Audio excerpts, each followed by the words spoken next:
महाराज जी, एक बार राधा नाम लेने से आपके पाप कट जाते हैं, उसी प्रकार अगर एक व्यक्ति 10 मिनट नाम कीर्तन करे व एक सारा दिन भगवान के नाम सुमिरन में लीन रहे, दोनों की फल में क्या अंतर होगा महाराज जी? एक भगवान को अधीन कर लेगा, एक अपने कुछ सुकृत इकट्ठा कर लेगा। एक दो पाप थोड़ी हैं, अनंत पाप जमा है।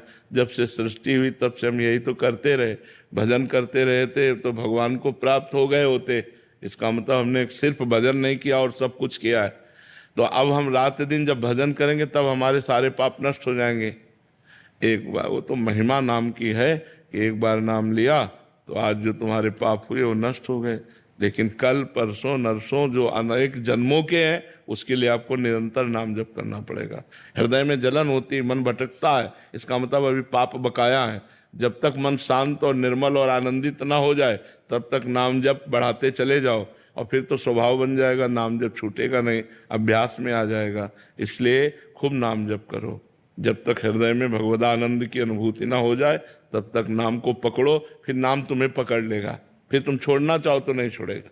एक संत के पास एक शिष्य गए और कहा 18 वर्ष से आपका दिया हुआ नाम जप रहा हूं, कोई लाभ तो मुझे दिखाई नहीं दिया।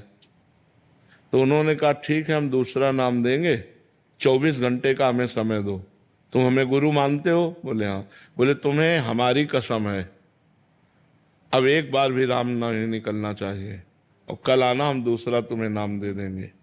तो जो ही हटे सो अभ्यास में राम राम, और वो रोने लगे। बोले गुरुजी आपकी कसम तोड़ नहीं सकते लेकिन नाम नहीं छूट सकता। बोले ये मिला है 18 साल में 18 साल में ये मिला है कि तुम भगवान का नाम छोड़ नहीं सकते। अब ये तुम्हारा परम कल्याण करेगा, देख लेना। तो हो सकता है हमारे इतने पाप हों कि हम 10-5 वर्ष जपें और हमको कुछ अनुभव में ना हो, लेकिन हमें छोड़ना नहीं चाहिए।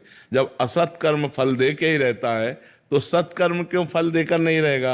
ये तो भगवान का नाम है, परम आनंद देगा ही। हमको डरना नहीं चाहिए, घबराना नहीं चाहिए, खूब नाम जप करना चाहिए। उस स्थिति का अनुभव स्वतः ही हो जाएगा। स्वतः ही हो जाएगा। जैसे अब पेट भरता है तो हमें स्वतः ही तो अनुभव होता है कि हमारा पेट भर गया, स्वतः ही अनुभव हो जाए। अनुभव गम में भजेंगे संता, वो अपने को अनुभव में आ जाता है, हमारा काम हो गया, हमारा काम हो गया, हम अब जन्म मरण से मुक्त हैं। ये अपने को अनुभव में आता है, किसी दूसरे को थोड़ी आता है, ये अपने को तो अनुभव में आता है। मंजरी जी काशी से।